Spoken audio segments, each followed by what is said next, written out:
FO. Nous remercions les rapporteurs et l'administration de la délégation pour ce travail de qualité qui montre comment une crise sanitaire peut mettre en lumière une autre crise plus profonde, davantage liée aux inégalités de genre, qui continuent malheureusement à façonner des pans entiers de notre société. Certes, la crise de la Covid-19 a bouleversé le fonctionnement de l'ensemble de notre société et aucune catégorie sociale n'a été complètement épargnée.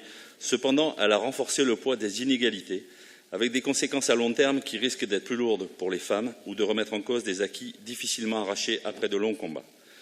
Pour le groupe FO, cette crise ne doit pas servir de prétexte pour toucher au droit à l'avortement et aux conditions qui permettent son effectivité. Au contraire, il faut le renforcer et agir dans le sens de ce qui est proposé dans la préconisation numéro 2.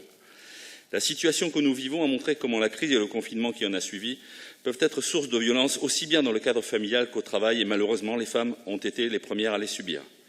Incontestablement, ces dérives doivent être combattues et sanctionnées et la France doit rapidement ratifier la Convention 190 de l'OIT. Ces situations ne sont pas spécifiques aux adultes puisque les enfants sont également pris pour cible. Les pouvoirs publics doivent mettre en place les moyens nécessaires pour une réelle prise en charge des victimes du lieu d'accueil. Nous nous inscrivons donc dans les préconisations 5 et 6. La période que nous vivons démontre que l'égalité dans l'espace familial, dans la prise en charge des besoins liés à la parentalité, dans les tâches domestiques, était encore une vue de l'esprit.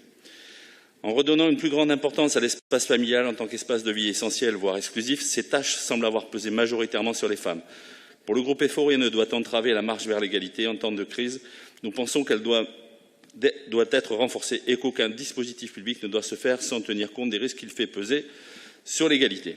À ce titre, il est donc important de voir comment le télétravail, par exemple, peut impacter les femmes sans se limiter au seul lieu de travail, mais aussi intégrer l'espace d'habitation des travailleurs. Le télétravail ne doit pas se faire aux dépens des carrières des femmes ni de leur vie privée. Enfin, cette crise a montré comment la persistance des inégalités que subissent les femmes renforce leur vulnérabilité sociale, que ce soit par rapport au salaire, de revalorisation des métiers dits féminins, d'orientation scolaire, d'accès à des emplois stables.